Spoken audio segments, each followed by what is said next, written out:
안녕하세요. 사연을 부탁해입니다. 오늘의 사연을 소개하겠습니다. 그날은 주말이라 늦잠을 자고 일어나서 거실로 나갔더니 할머니가 주방에서 분주하게 뭔가를 하고 계셨어요. 할머니, 뭐해? 다들 어디 가고 할머니 혼자 있는 거야? 성진이는 친구 만난다고 아침 대바람부터 나갔어. 할아버지랑 엄마 아빠는? 할아버지는 일 있다고 나갔고 네 엄마 아빠는 주말마다 운동 다닌다고 바쁘잖아. 바리바리 챙겨서는 운동 간다고 나갔어. 근데 넌 여지껏 남자친구도 없고 뭐 하는 거야? 이러다 성진이가 먼저 장가 간다고 하는 거 아닌지 모르겠다. 그니까 너도 얼른 분발해서 남자친구 좀 데리고 와봐. 네가 얼굴이 못나기를 했어. 직업이 안 좋기를 해. 누군지 모르겠지만 우리 민서 데리고 가는 사람은 복댕이를 데리고 가는 거나 마찬가지인데 사람들이 보는 눈이 없어도 너무 없는 것 같네. 너도 문제야. 아침 내내 그러고 처자고 있는데 누가 좋다고 하겠어. 아침부터 할머니의 잔소리가 거실을 가득 메우고 있었습니다. 아침부터 할머니 잔소리 때문에 머리가 어질어질합니다요. 근데 이건 다 뭐야? 뭐가 이렇게 많아? 니들 만두 좋아하잖아. 그래서 오늘 만두 좀 빚어볼까 해서 준비하고 있어. 만두? 정말이야? 할머니가 빚은 만두는 세상에서 제일 맛있지. 할머니, 그럼 김치만두도 할 거지? 그럼 우리 손녀가 해달라는데 당연히 해줘야지. 근데 가족들 다 있을 때 같이 하지 그랬어. 괜찮어. 이따가 네 이모 할머니가 지원 나올 거니까 둘이 하면 금방 해. 그래? 그럼 좀 이따 나도 만두 빚는 건 도와줄게. 그럼 이 할미가 그저 감지 덕지지요. 할머니께서 활짝 웃고 계셨는데요. 저는 세상에서 우리 할머니가 빚은 만두보다 맛있는 만두를 먹어본 적이 없답니다. 갖은 야채와 고기, 그리고 김치가 가득 들어간 할머니표 만두를 호호 불며 입에 넣으면 세상을 다 가진 듯 행복했으니까요. 만두를 먹을 생각에 입에 침까지 고였는데요. 할머니가 웃으며 제게 말을 했어요. 아가씨, 얼른 침 닦고 세수하고 나오던지 하시죠. 예, 마마, 분부대로 하겠습니다. 라며 제가 욕실로 얼른 들어갔습니다. 제가 욕실로 들어간 지 얼마 되지 않아 초인종이 울렸고 저는 이모 할머니께서 오신 거라고 생각하고는 머리에 샴푸를 묻히고는 머리를 감고 있었어요. 그런데 곧 거실에서 소란스런 소리가 들려왔는데요. 누군가 거실에서 고래고래 소리를 지르고 있었어요. 처음에는 이모 할머니께서 큰 소리로 말씀을 하시는 건가 하는 생각에 대수롭지 않게 생각하며 머리를 감고 있었습니다. 하지만 누군가 우리 할머니께 다시 소리치고 있었어요. 우리 아들 어디 갔어? 어디 갔냐고? 그 불려시 같은 당신 딸도 당장 나오라고 해. 지금 집에 없으니까 시끄럽게 하지 말고 그만 가시죠. 당황한 할머니의 목소리가 들려왔고 제가 급히 수건으로 머리를 감싼 채 거실로 뛰쳐나왔는데요. 그 사람들이 팔짱을 낀 채 버티고 서 있었습니다. 그 모습을 보자마자 기가 막혀 제가 그 둘을 한껏 노려보고 있었어요. 이건 그 애미 그 딸이구만. 어디서 친할머니를 노려보고 있어. 넌 대학도 좋은 대학 나왔다면서 인사하는 것도 못 배웠냐? 집에 엄마 아빠 안 계시니까 그만 나가주세요. 갑자기 이렇게 찾아오는 거야말로 예의에 어긋나는 행동 아닌가요? 뭐가 어쩌고 어째? 이게 어디서 친할머니한테 눈까지 치켜뜯고 대들고 있어? 친할머니란 사람의 눈빛은 악독하기 그지없었는데요. 눈빛이 너무나 사악해 보였기에 저도 그 눈빛에 지면 안 될 것 같다는 생각이 들었고 잔뜩 눈에 힘을 준 채 두 사람을 노려보고 있었습니다. 그 순간 친할머니가 주먹까지 움켜쥔 채 우리에게 달려들고 있었는데 저도 모르게 우리 할머니부터 보호해야 한다는 생각이 들어 제가 급히 우리 할머니 앞을 가로막은 채 외쳤어요. 우리도 찾는 데 한계가 있습니다. 지금 당장 안 나가면 뒷감당하기 힘들 거니까 당장 나가주세요. 뭐? 뒷감당하기 힘들어? 어디서 못된 것만 배워서는 손녀가 친할머니를 협박하고 있어. 친할머니란 사람이 우리에게 달려들고 있었기에 계속해서 그 앞을 가로막으며 우리 할머니를 급히 제 방으로 들여보내고는 소리쳤어요. 할머니, 빨리 엄마한테 전화해. 책상에 내 휴대폰 있을 거야. 그래, 잘난 니네 엄마 얼굴 한번 보자. 똑똑한 의사 며느리가 시부모를 아주 개떡으로 알고 그러나 본데 어디 얼굴 한번 보자. 얼른 전화해봐. 친할머니란 사람이 우리 할머니가 계신 방문을 손으로 마구마구 두드려대고 있었어요. 그 모습에 제가 버럭한 채 다시 소리쳤습니다. 그만하세요. 만약 우리 할머니 놀라기라도 하면 당신들 진짜 가만 안 둘 거야. 내가 네 친할머니인데 네가 지금 누구 편을 드는 거야? 다 필요 없고 엄마 아빠 오면 그때 다시 얘기하던지 말던지 하세요. 라며 제가 그 둘을 다시 노려보고 있었는데요. 정말 애석하게도 그 둘은 친가 할머니와 고모였습니다. 평생을 살면서 우리 아빠를 그렇게나 힘들게 했다는데요. 우선 친가 할머니는 분명히 당신이 낳은 자식임에도 아주 오래전부터 우리 아빠를 그렇게나 싫어했다고 하네요. 생긴 것도 지 할머니랑 똑같이 닮아서 아주 소름이 끼친다니까. 저 눈이 제일 문제야. 어쩜 저렇게 쌍꺼풀까지 똑같이 닮을 수가 있어 그래. 저 정도면 지 할머니가 환생해서 온 거나 다름없지. 그 눈으로 경멸하듯 나를 바라보던 게 잊혀지지가 않아. 아유, 진짜 끔찍하네, 끔찍해. 라며 아무 이유도 없이 아빠를 차별했다고 합니다. 그러니까 작은아빠와 고모에게는 한없이 다정한 친가 할머니였지만 우리 아빠에게는 뺑덕 어머니보다 못한 그런 존재였다고 했어요. 그로 인해 아빠는 항상 외로울 수밖에 없었다는데요. 할아버지라도 챙겨줬다면 조금이나마 덜했을 텐데 할아버지조차도 모른 척한 채 오히려 아빠를 나무랐다네요. 그러게 네가 엄마한테 조금이라도 살갑게 대해야지. 맨날 그렇게 뚱하고 있으니까 네 엄마가 더 그러는 거 아니야. 사내 자식이 그렇게 소심해서 뭐 해먹고 살려고 그래? 라며 더욱 아빠를 나무랄 뿐이었다네요. 하지만 그런 상황 속에서도 아빠는 천재 소리를 들을 정도로 공부를 잘했다고 합니다. 그랬음에도 불구하고 친가 할머니 할아버지는 조금도 관심을 갖지 않았다고 하네요. 결국 아빠는 홀로 공부해서 그때 당시 서울대 의대에 합격을 했다는데요. 합격했다는 소리를 듣자마자 친가 할머니가 비웃듯 말하더랍니다. 아이고, 서울대 의대, 너 지금 의대 학비가 얼마인 줄 알고 난 소리야? 우리 집이 그렇게 가난하지도 않고 그 정도는 도와줄 수 있잖아요. 그 정도? 그럼 너 하나 때문에 네 동생들은 나 몰라라 하고 네 뒷바라지를 하라 그 말인 거냐? 장남이 돼가지고 일찍 돈 벌어서 가정에 보탬이 되지는 못할 망정 어떻게 지만 잘 먹고 잘 살겠다는 말을 할 수가 있어. 보면 볼수록 그 보살님 말이 딱 맞았어. 너는 우리 가정에 전혀 보탬이 안 되는 자식이야. 제가 매 학비를 도와달라는 것도 아니고 등록금만 도와달라는 거잖아요. 쓸데없는 소리 하지 말고 장학생으로 가던지 네가 알아서 해. 어쩜 하는 짓도 지 할머니를 그대로 빼닮아서는 소름이 끼친다니까. 라며 친가 할머니가 소리쳤다네요. 결국 아빠는 등록금을 구하기 위해 백방으로 뛰어다니다가는 하나밖에 없는 고모 할머니께 연락을 했답니다. 친가 할머니가 고모 할머니와 연락하는 것을 워낙 싫어했기에 몰래 연락을 하고 지냈다는데요. 어렵게 만난 고모 할머니께 아빠가 눈물을 삼키며 부탁을 했다네요. 고모, 제가 이런 말씀드리기 정말 죄송한데요. 뭔데 그래. 고모가 도와줄 수 있는 건 다 도와줄 테니까 차근차근 말해봐. 그게 사실은 제가 이번에 서울대 의대에 합격을 했어요.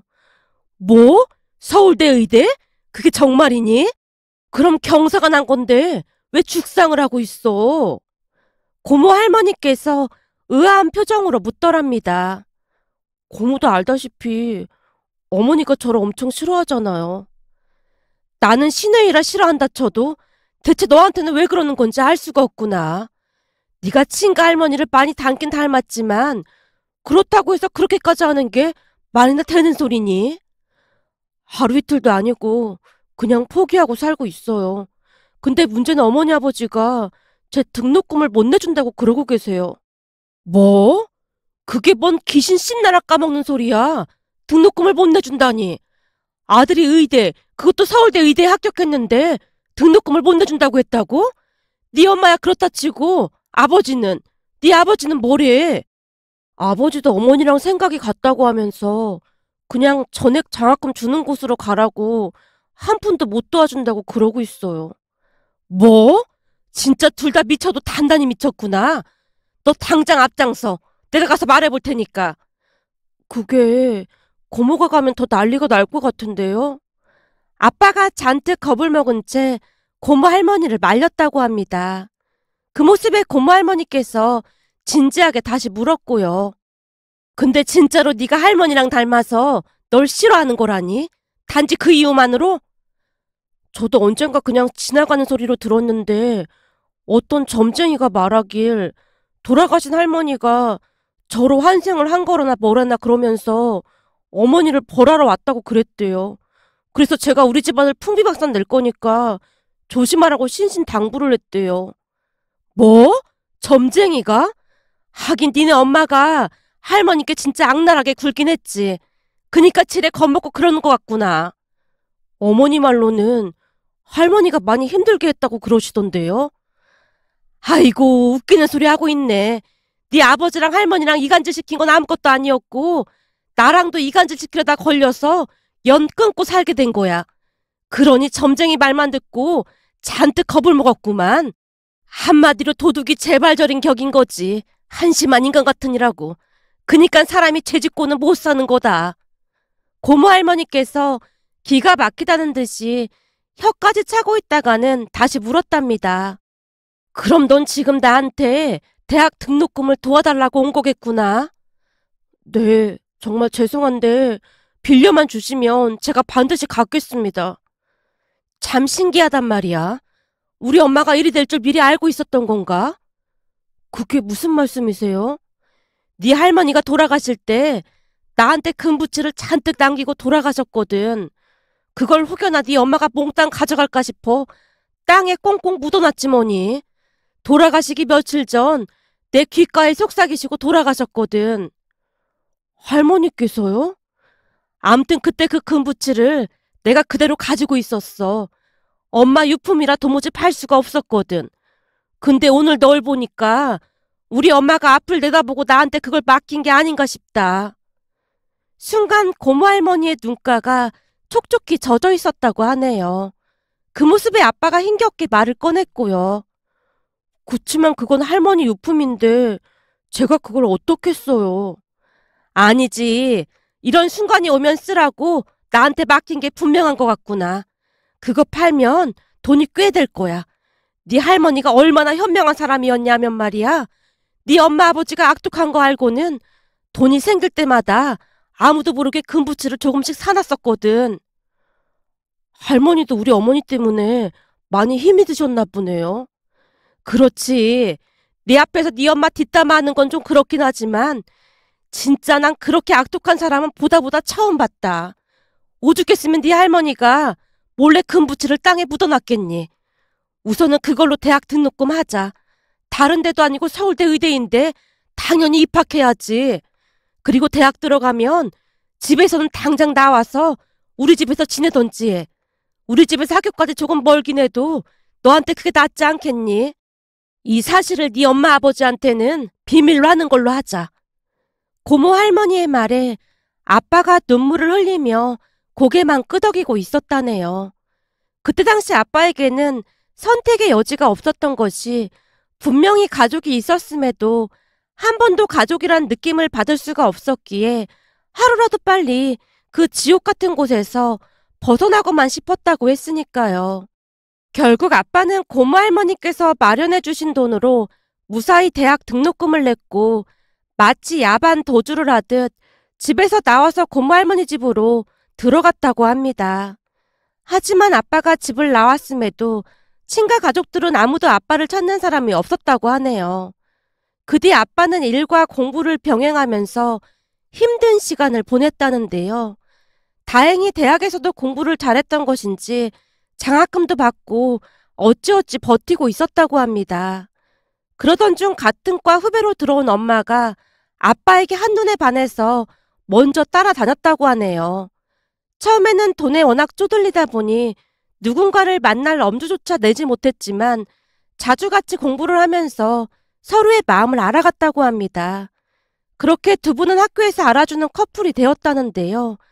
아빠가 3학년이 될 무렵 하루하루 돈 때문에 힘들어하는 모습을 보던 엄마가 외가 가족들에게 아빠와 결혼을 하겠다고 선포를 했다고 합니다.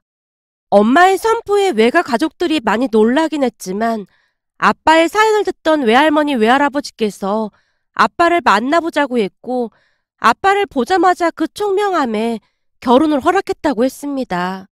다행히 그때 당시 외할아버지께서 사업을 했던지라 많이 풍족한 편이었다고 하는데요. 덕분에 아빠는 돈 걱정 없이 공부를 할 수 있게 되었고 부모님 두 분 다 훌륭한 의사가 되었습니다. 의사가 되고 몇 년 뒤 외할아버지께서 병원까지 개원을 해주셨고요. 한마디로 우리 가족은 평화롭게 잘 지내고 있었습니다. 그런데 평생도록 연락을 끊고 살았던 친가 할머니 할아버지가 여기저기 수소문을 한 모양인지 부모님 병원에 쫓아와서는 다짜고짜 쏘아붙였다고 하네요.